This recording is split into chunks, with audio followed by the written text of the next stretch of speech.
We're glad to have you join us on this edition of Politics Today. I'm Sheun Okinbaloye. We are back with the crisis rocking the Rivers State House of Assembly.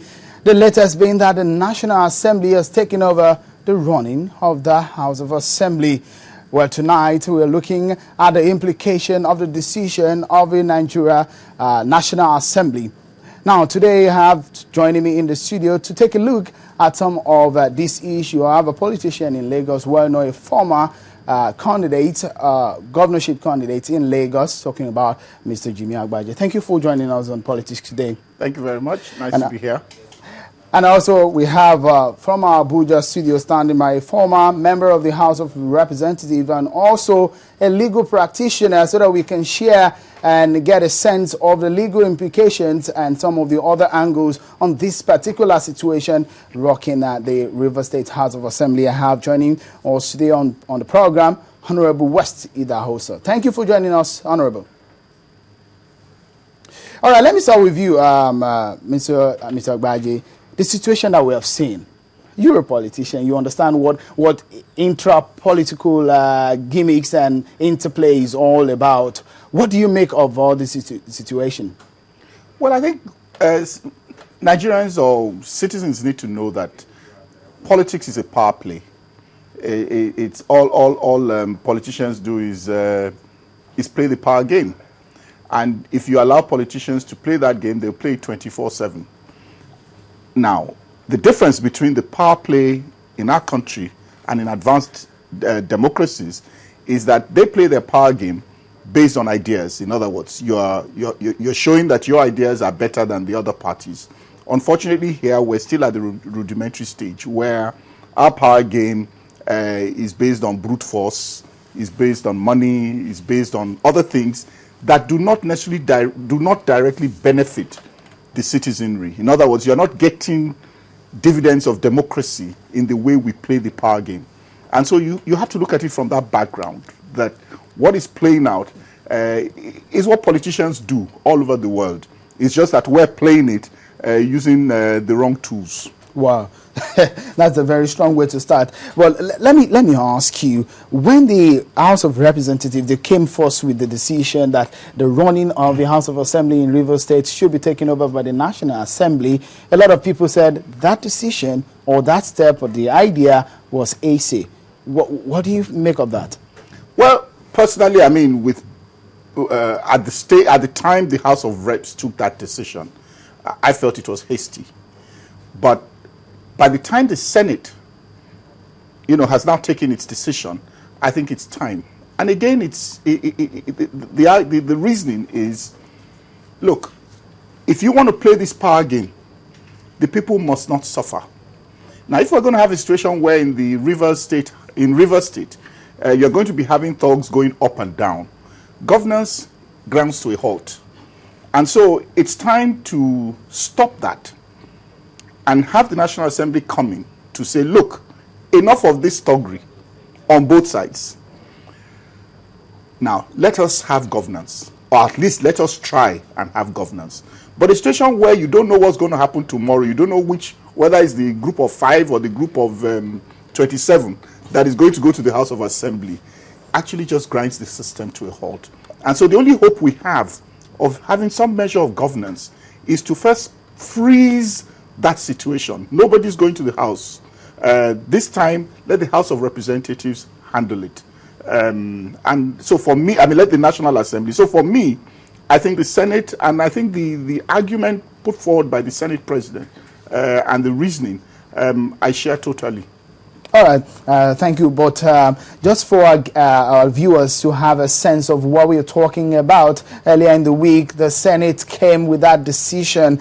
They were not home with the decision of the House of Representatives at first, but eventually they came and they agreed on some move to take over the running of the House of Assembly in Rivers State. Well, that also came with some suggestion and some addition to that particular move, they say that they want the Commissioner of Police in Rivers State also to be redeployed. Well, let's take a listen in this particular report on the floor of the National Assembly, what really, how that debate went on and what really came out of it. Then we come back and discuss. I also have in Abuja a former member of the House of Representatives who is also a legal practitioner, and also we are going to be taking a look at all of these issues. Let's take a listen to that particular report and we'll be right back to talk more.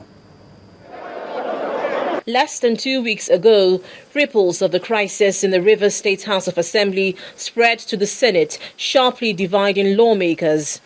On one side were lawmakers who wanted the outright removal of the Rivers State Police Commissioner, and on the other side were those who wanted the Inspector General of Police to simply intervene in the crisis between the state governor and the State Commissioner of Police. After votes were taken, the Senate did not ask for the outright removal of the Rivers State Commissioner of Police for his role in the crisis. However, the Senate mandated one of its committees to investigate the course of the crisis and report back. At its legislative proceedings, the Senate reached some resolutions after considering the report of the committee. The Senate urges the immediate redeployment of the Rivers State Commissioner of Police, Mr. Joseph Mbu. The Senate resolves, pursuant to Section 11, subsection 4, of the Constitution of the Federal Republic of Nigeria as amended, to take over the functions of the Rivers State House of Assembly forthwith. The committee also made some findings during its investigation. One of the remote causes is Governor Amichi's insistence to run for a second term as the chairman of the Nigerian Governors Forum. This does not go down well with some people at the top. One of the findings was that the crisis of the Rivers State House of Assembly was the expression of deep-rooted political crisis occasioned by the alleged high-handedness of Governor Rotimi Amechi and the perceived undue interference with the political and security structure of the state by the president, his wife, and the national hierarchy of the PDP.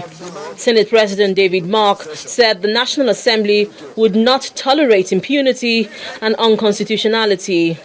Minority members of the Rivers State House of Assembly cannot remove and should therefore not contemplate the impeachment of the Speaker of the State House of Assembly. A federal lawmaker hailed the decision of the Senate and explained the implication of a Senate's decision. Nobody can sit today as Rivers State House of Assembly until the National Assembly decides otherwise. By resolving to take over the duties and functions of the Rivers State House of Assembly pending the resolution of the crisis in the state, the Senate is in agreement with the House of Representatives, which had earlier taken this position. From the National Assembly, Linda Akibi, Channels Television News. So that was what happened earlier in the week.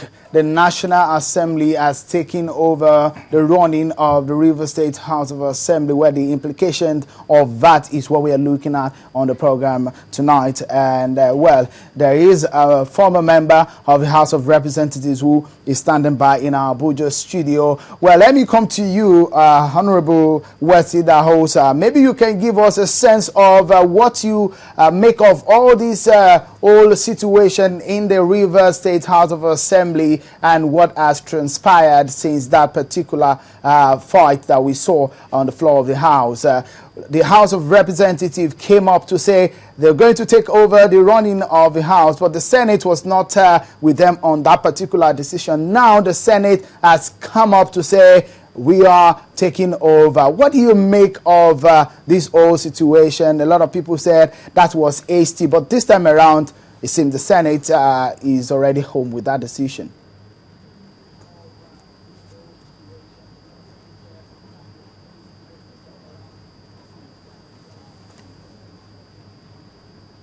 Well, apparently, that decision was fostered by the fact that it had become impracticable for the Rivers State House of Assembly to sit as an institution.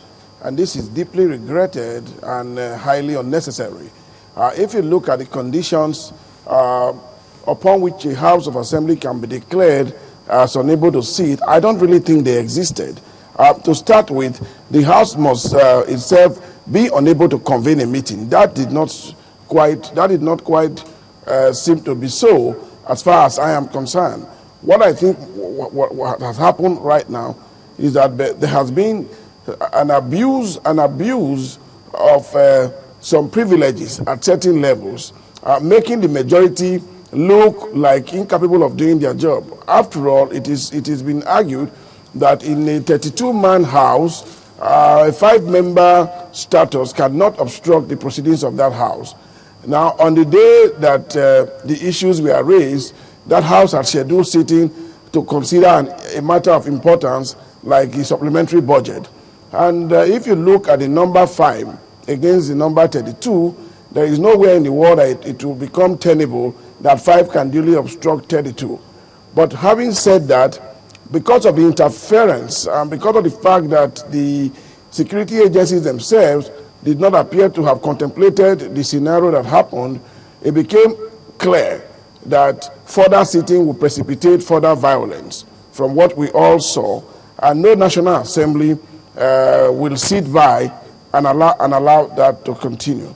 So my position is that if the Assembly had the protection of security agencies, it will never happen. What would have happened would be that those 5 members would be regarded as having been in contempt of the House itself, and every House has its standing orders. And the Legislative Powers and Privileges Act 2004 clearly spells out what should be done when that happens, pursuant to Section 3 of that Act and Section 21 of that same Act. So I think it is very sad, and I think that it does not help our democracy. And I think that since 1999, we can no longer continue to say this is a nascent democracy. We've done well over 13, 14 years practicing presidential democracy, spending a lot of money on institutions and those elected into office.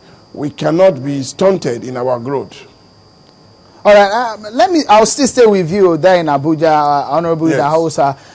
With the whole situation, even with what the Senate came up with, it seems an inference there shows that there is some political power play between some powers that are not even within the State House of Assembly. From your experience as a lawmaker, how do you think this process will go, having taken over the running of the House? How will it go? An ordinary Nigeria, give them a sense of what is going to happen to the people who have been elected to make laws in the Rivers State House of Assembly. What would they be doing, and what exactly are the roles of the National Assembly in the Rivers State issues? Well, the thing is that as it is now, the National Assembly will become the equivalent of the lawmaking body of Rivers State. The only thing that it cannot do under the laws which empowers it to do so, and that's talking about Section 11, subsection 4, it cannot on no account impeach or remove the governor or deputy governor from office. But other than that, it can make all other laws, pass resolutions with respect to the day-to-day administration of Rivers State, while the members duly elected to do that from Rivers State will stand by, waiting for a situation where the National Assembly will come to the conclusion that the situation in Rivers State has returned to normalcy, and then direct that assembly to proceed with their regular functions. The regret of it all is that the immediate problems of the assembly, from all indications, do not appear to emanate from within the assembly itself. It does appear that certain persons, in derogation of the powers of the Constitution, have gone to sleep and have allowed a situation of helplessness to affect the majority of the assembly members duly elected to make laws for the good governance of that state.